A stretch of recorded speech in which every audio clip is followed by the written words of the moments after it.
Oke, baik. Assalamualaikum warahmatullahi wabarakatuh. Di sini kami akan mempresentasikan bagaimana implementasi kebijakan program beasiswa Kartu Indonesia Pintar. Sebelum masuk kepada presentasinya, izinkan kami untuk memperkenalkan diri terlebih dahulu. Perkenalkan, nama saya Deno Friandi, diikuti oleh rekan-rekan saya, Arsyifa Husnaini, Fariska Wina Utari Alwi, Yelianti Madoli, Harbi Rahmatullah, Nasya Farana Hizan, Fiona Gemilan Etrius, dan juga Sabina Binta Hadira.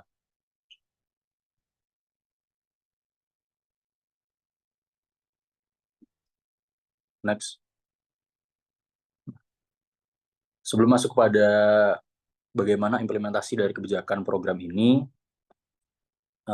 sebelumnya kita akan membahas bagaimana latar belakangnya terlebih dahulu, yaitu yang pertama mengenai pendidikan. Nah, pendidikan merupakan salah satu pilar utama dalam pembangunan bangsa. Akses pendidikan yang berkualitas dan merata menjadi kunci untuk mewujudkan sumber daya manusia yang unggul dan bersaing. Namun, faktanya masih banyak anak-anak di Indonesia yang terkendala dalam mengakses pendidikan karena adanya keterbatasan ekonomi. Nah, berdasarkan data Badan Pusat Statistik tahun 2021, angka partisipasi kasar pendidikan tinggi Indonesia ini hanya mencapai 21,59%. Artinya, masih banyak sekali anak-anak usia 19 sampai 23 tahun yang belum mendapatkan akses pendidikan tinggi. Salah satu faktornya yaitu pendidikan hanya salah satu faktor yang menyebabkan rendahnya APK ini adalah biaya pendidikan yang tinggi. Nah, maka dari itu, pemerintah Indonesia melalui Kementerian Pendidikan, Kebudayaan, Riset, dan Teknologi meluncurkan program beasiswa Kartu Indonesia Pintar Kuliah sebagai solusi untuk mengatasi kesenjangan akses pendidikan tinggi. Nah, beasiswa KIP Kuliah ini bertujuan untuk memberikan akses pendidikan tinggi bagi lulusan SMA, SMK, ataupun sederajat yang memiliki potensi akademik yang baik, tetapi memiliki keterbatasan ekonomi. Nah, ya, dari program ini tentunya diharapkan dapat membuka peluang bagi anak-anak dari keluarga kurang mampu untuk meraih pendidikan tinggi dan meningkatkan kualitas hidup mereka. Selain itu, program ini juga diharapkan dapat meningkatkan APK pendidikan tinggi di Indonesia dan mewujudkan sumber daya manusia yang unggul dan berdaya saing. Nah, untuk materi selanjutnya akan disampaikan oleh rekan saya, dipersilahkan.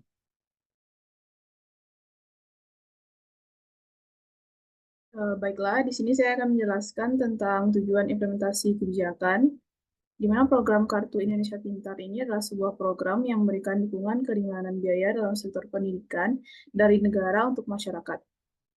Itu yang pertama, beasiswa yang diberikan melalui KIP ini bertujuan untuk meningkatkan akses masyarakat tidak mampu untuk pendidikan yang lebih merata dan berkualitas. Dengan memberikan bantuan finansial untuk biaya sekolah, seragam, buku, dan kebutuhan pendidikan lainnya, KIP membantu mengurangi beban ekonomi yang sering menjadi penghalang bagi anak-anak untuk bersekolah. Yang kedua, mengurangi angka putus sekolah. KIP dirancang untuk mengurangi angka putus sekolah yang sering terjadi karena masalah finansial. Dengan adanya bantuan langsung, keluarga yang kesulitan ekonomi dapat tetap menyekolahkan anak-anak mereka hingga menyelesaikan pendidikan dasar dan menengah. Ini penting untuk memastikan bahwa lebih banyak anak-anak Indonesia menyelesaikan pendidikan wajib 12 tahun. Yang ketiga, meningkatkan kualitas sumber daya manusia. Dengan meningkatkan akses pendidikan dan mengurangi angka putus sekolah, KIP berkontribusi pada peningkatan kualitas sumber daya manusia di Indonesia. Pendidikan yang lebih baik akan menghasilkan generasi yang lebih terampil dan berpengetahuan, yang pada akhirnya akan meningkatkan produktivitas dan daya saing bangsa di kancah global. Yang keempat, mendukung pembangunan berkelanjutan, di mana pendidikan adalah salah satu pilar utama dalam pembangunan berkelanjutan. Dengan memastikan akses pendidikan yang merata, KIP membantu menciptakan fondasi yang kuat untuk membangun sosial dan ekonomi yang berkelanjutan. Anak-anak yang berpendidikan akan lebih mampu berkontribusi pada pembangunan negara dan menciptakan masyarakat yang lebih adil dan makmur. Yang kelima, mengurangi ketimpangan sosial dan ekonomi. KIP bertujuan untuk mengurangi kesenjangan sosial dan ekonomi dengan memberikan kesempatan yang sama kepada semua anak, terlepas dari latar belakang ekonomi mereka. Dengan demikian, program ini membantu menciptakan masyarakat yang lebih inklusif dan mengurangi disparitas antara kelompok yang mampu dan kurang mampu. Yang keenam, mendorong partisipasi pendidikan di daerah terpencil. Salah satu fokus KIP adalah menjangkau anak-anak di daerah terpencil dan terisolasi yang sering kali menghadapi lebih banyak hambatan dalam mengakses pendidikan. Dengan memberikan bantuan langsung, KIP berusaha memastikan bahwa anak-anak di daerah tersebut juga mendapat kesempatan pendidikan yang sama dengan anak-anak di perkotaan. Yang ketujuh, meningkatkan kesejahteraan keluarga. Dengan mengurangi beban biaya pendidikan, KIP membantu meningkatkan kesejahteraan keluarga secara keseluruhan. Keluarga dapat menggunakan sumber daya yang ada untuk kebutuhan lain seperti kesehatan dan gizi. Dan delapan, mendorong kepedulian dan partisipasi masyarakat, di mana implementasi KIP juga bertujuan untuk meningkatkan kepedulian dan partisipasi masyarakat dalam pendidikan. Program ini mengajak berbagai pihak, termasuk sekolah, pemerintah daerah, dan masyarakat umum, untuk bersama-sama mendukung pendidikan anak dan memastikan keberhasilan program ini. Sekian dari saya. Dilanjutkan.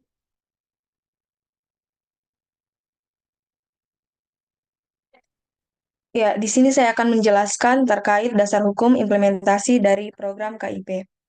Implementasi dari suatu kebijakan atau program harus selalu didasarkan pada peraturan yang berlaku untuk memastikan pelaksanaannya sesuai dengan hukum dan mendapatkan legitimasi dari masyarakat. Salah satunya dengan adanya program Kartu Indonesia Pintar atau KIP. Dasar hukum implementasi merujuk pada landasan hukum atau peraturan yang menjadi dasar dalam pelaksanaan suatu kebijakan atau program, bahkan tindakan tertentu. Dasar hukum ini bisa berupa undang-undang, peraturan pemerintah, peraturan presiden, peraturan menteri, atau peraturan daerah. Implementasi dari suatu kebijakan, program harus selalu dasarkan pada peraturan yang berlaku untuk memastikan pelaksanaannya sesuai dengan hukum dan mendapatkan legitimasi dari masyarakat itu sendiri. Program Kartu Indonesia Pintar itu sendiri adalah salah satu program pemerintah Indonesia yang bertujuan untuk membantu anak-anak dari keluarga kurang mampu agar bisa mendapatkan akses pendidikan yang layak. Landasan hukum dari program ini adalah sebagai berikut. Yang pertama, ada Undang-Undang Dasar NKRI tahun 1945, pasal 31 ayat 1 yang berbunyi, setiap warga negara berhak mendapatkan pendidikan. Pasal 31 ayat 2, setiap warga negara wajib mengikuti pendidikan dasar dan pemerintah wajib membiayainya. Lalu ada Undang-Undang Dasar Nomor 20 Tahun 2003 tentang Sistem Pendidikan Nasional. Pasal 5 ayat 1 berbunyi, setiap warga negara mempunyai hak yang sama untuk memperoleh pendidikan yang bermutu. Pasal 11 ayat 1, pemerintah dan pemerintah daerah wajib memberikan layanan dan kemudahan serta menjamin terselenggaranya pendidikan yang bermutu bagi setiap warga negara tanpa diskriminasi. Lalu ada Peraturan Presiden Nomor 166 Tahun 2014 tentang Program Percepatan Penanggulangan Kemiskinan yang merupakan dasar pelaksanaan program-program bantuan sosial termasuk KIP sebagai bagian dari upaya percepatan penanggulangan kemiskinan. Lalu ada Instruksi Presiden Nomor 7 Tahun 2014 tentang Program Kartu Indonesia Pintar dan Kartu Indonesia Sehat. Instruksi ini memberikan arahan langsung untuk pelaksanaan dan pengembangan program KIP sebagai bagian dari upaya peningkatan akses dan kualitas pendidikan itu sendiri. Lalu yang terakhir, ada Peraturan Menteri Pendidikan dan Kebudayaan Republik Indonesia Nomor 19 Tahun 2016 tentang Program Indonesia Pintar, di mana hal ini mengatur lebih lanjut mengenai mekanisme dan pelaksanaan KIP, termasuk sasaran jenis bantuan, serta tata cara pelaksanaan dan penyaluran serta laporan dari program itu sendiri. Dengan landasan hukum tersebut, program Kartu Indonesia Pintar memiliki dasar yang kuat dalam kerangka hukum Indonesia untuk memberikan bantuan pendidikan kepada anak-anak dari keluarga yang kurang mampu. Terima kasih, sekian dari saya.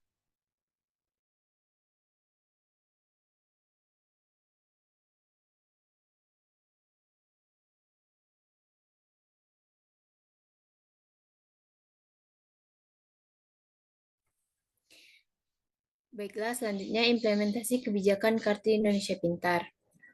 Program Kartu Indonesia Pintar atau KIP di Indonesia sampai saat ini belum berjalan secara maksimal dalam praktiknya. Kartu Indonesia Pintar atau KIP kuliah dalam persyaratannya masih tergolong rumit. Kendala pencairannya juga tergolong cukup lambat. Besaran dana beasiswa KIP kuliah relatif memadai untuk biaya kuliah. Di sisi lain, perlu peningkatan kuantitas dana yang diberikan. Dengan adanya KIP kuliah, mahasiswa merasa terbantu sehingga prestasinya akan meningkat. Next.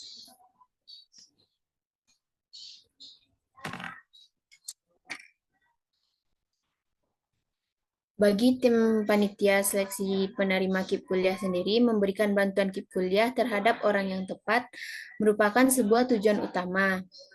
Pemberian bantuan KIP kuliah terhadap orang yang tidak tepat akan menyebabkan penyalahgunaan bantuan dan juga ketidaktepat sasaran. Terdapatnya berbagai macam yang digunakan pada proses seleksi menyebabkan kebingungan bagi tim seleksi untuk menentukan siapa calon mahasiswa atau mahasiswi yang layak untuk mendapatkan bantuan KIP kuliah tersebut.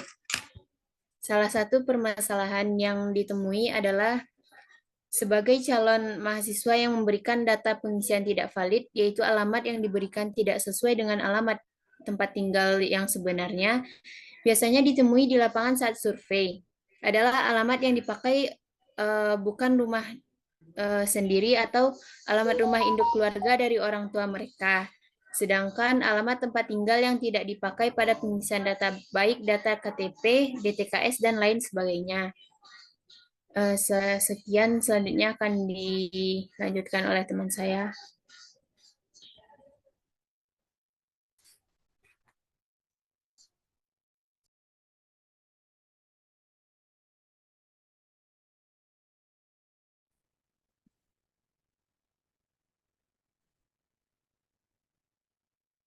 Baiklah, selanjutnya hambatan implementasi kebijakan KIP. Terdapat sebuah temuan penting yang menunjukkan bahwa masyarakat kurang mendapatkan sosialisasi dan pemahaman tentang program Kartu Indonesia Pintar. Dalam beberapa penelitian mengungkapkan bahwa masyarakat masih belum memiliki pemahaman yang cukup mengenai tujuan, kriteria penerima manfaat, dan proses pendaftaran program KIP.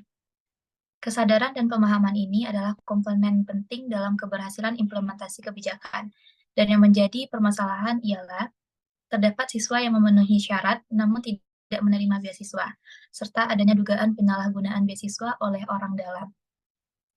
Hal ini menunjukkan adanya tantangan dalam implementasi dan pengawasan program KIP.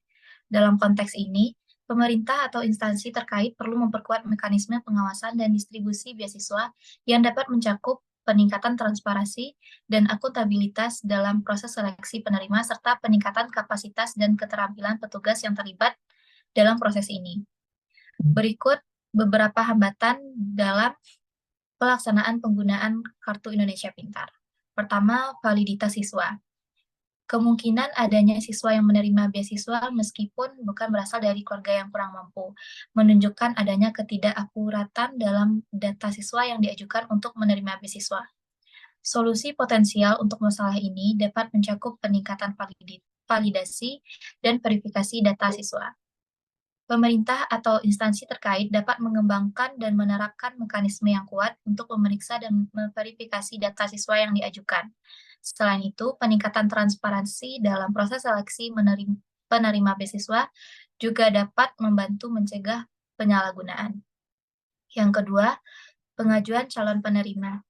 Terlambatnya pengajuan calon penerima beasiswa dapat menunjukkan adanya kendala dalam komunikasi dan koordinasi antara sekolah dan dinas pendidikan. Hal ini sejalan dengan pendapat Bardach yang menyatakan bahwa kendala birokrasi dan prosedural sering menjadi hambatan dalam implementasi kebijakan publik. Yang ketiga, dana pendukung untuk biaya beasiswa.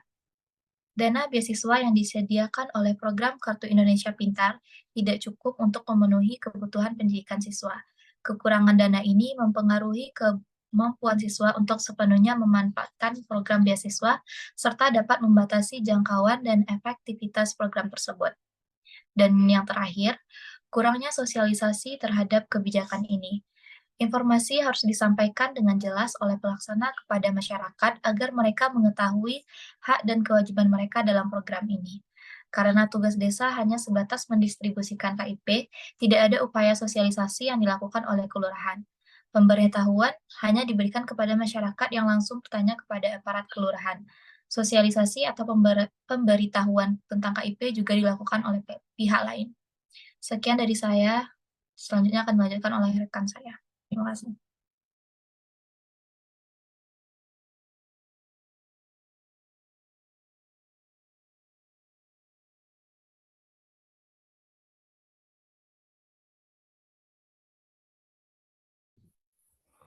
Oke, selanjutnya ada dampak kebijakan. Program Kartu Indonesia Pintar atau KIP telah menjadi salah satu alat yang sangat signifikan dalam meningkatkan akses pendidikan di Indonesia. Dampak positif program ini terlihat jelas dalam peningkatan partisipasi siswa, penurunan tingkat putus sekolah, dan perluasan cakupan pendidikan di seluruh negeri. Salah satu dampak paling mencolok dari program KIP adalah peningkatan partisipasi siswa di berbagai tingkat pendidikan. Sebelum program ini, banyak keluarga miskin yang tidak mampu membiayai biaya pendidikan anak-anak mereka.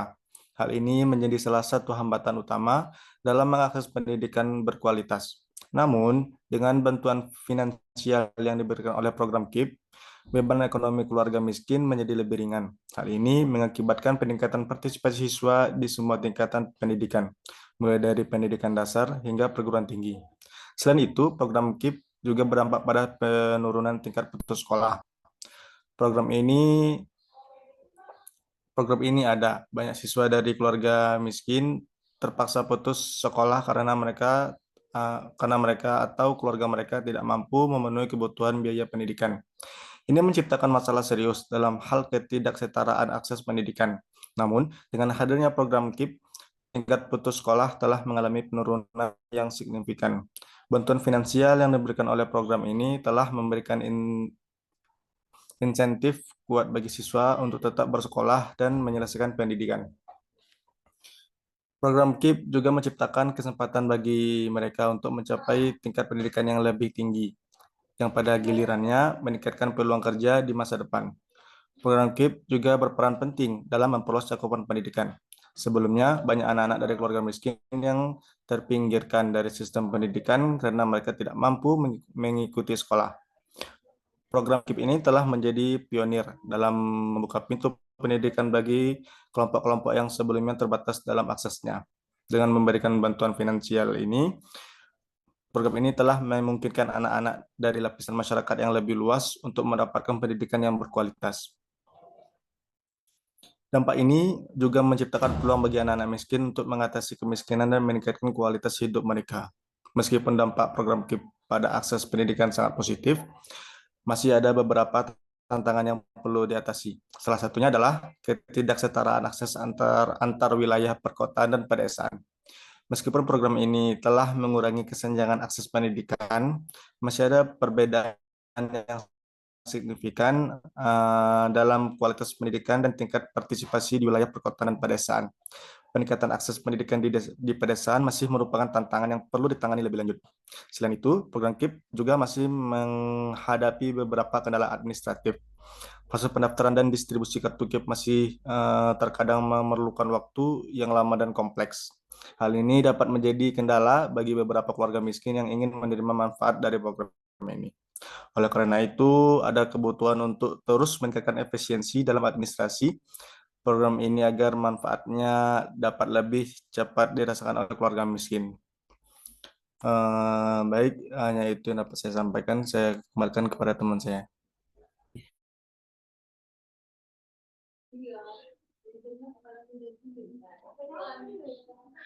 Baiklah, selanjutnya ada solusi dari kebijakan KIP kuliah ini. Yang pertama, kemungkinan apabila ada siswa yang menerima beasiswa meskipun bukan berasal dari keluarga kurang mampu, menunjukkan adanya ketidakakuratan dalam data siswa yang diajukan untuk menerima beasiswa. Solusinya, pemerintah harus melakukan peningkatan validasi dan verifikasi di data siswa.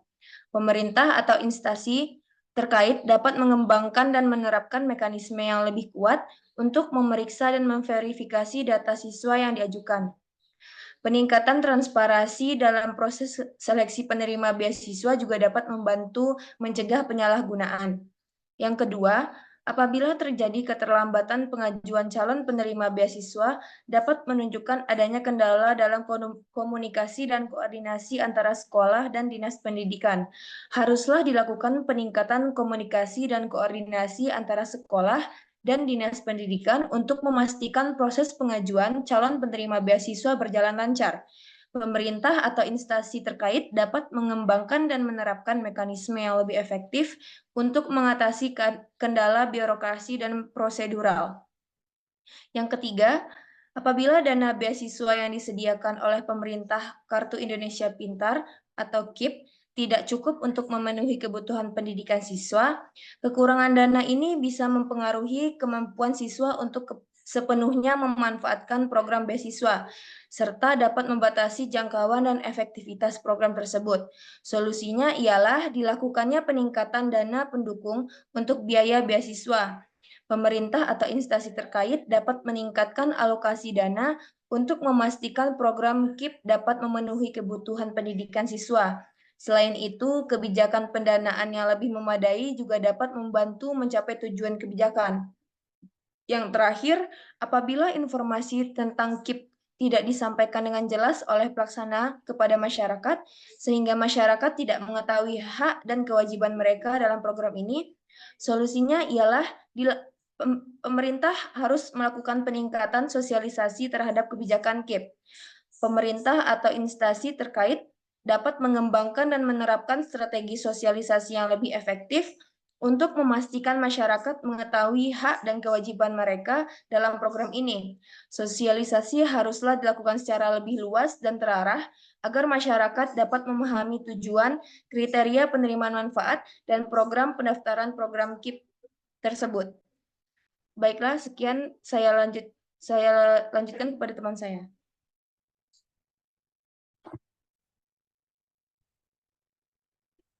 Baiklah, kesimpulan. Pendidikan adalah pilar utama dalam pembangunan bangsa di Indonesia. Akses ke pendidikan tinggi masih terbatas, terutama bagi anak-anak dari keluarga kurang mampu. Pemerintah melalui program Kartu Indonesia Pintar Kuliah, KIP Kuliah, berusaha mengatasi kesenjangan ini dengan memberikan beasiswa kepada siswa berprestasi, namun kurang mampu secara ekonomi. Program KIP Kuliah diharapkan dapat meningkatkan angka partisipasi kasar pendidikan tinggi yang pada 2021 hanya mencapai 21,59%. Meskipun memiliki tujuan yang baik, implementasi program ini masih menghadapi berbagai hambatan seperti validasi data penerima yang kurang akurat, keterlambatan pengajuan penerima beasiswa, kurangnya sosialisasi program, dan dana beasiswa yang dianggap tidak mencukupi. Selain itu, terdapat tantangan dalam distribusi dan pengawasan beasiswa dengan dugaan penyalahgunaan oleh orang dalam dan kendala administratif yang memperlambat proses pendaftaran dan distribusi beasiswa. Untuk mengatasi masalah ini, peningkatan validasi data, komunikasi yang lebih baik antara sekolah dan dinas pendidikan, serta peningkatan transparansi dan akuntabilitas dalam proses seleksi penerimaan beasiswa sangat diperlukan. Secara keseluruhan, meskipun program KIP Kuliah telah memberikan dampak positif dalam meningkatkan partisipasi pendidikan dan mengurangi tingkat putus sekolah, masih diperlukan upaya lebih lanjut untuk meningkatkan efektivitas dan efisiensi program ini, terutama dalam hal pemerataan akses dan peningkatan kualitas pendidikan di wilayah pedesaan. Sekian dari saya kembalikan kepada moderator. Baiklah, hanya sekian yang dapat kami presentasikan. Kurang lebihnya mohon maaf. Kami akhiri. Wassalamualaikum warahmatullahi wabarakatuh.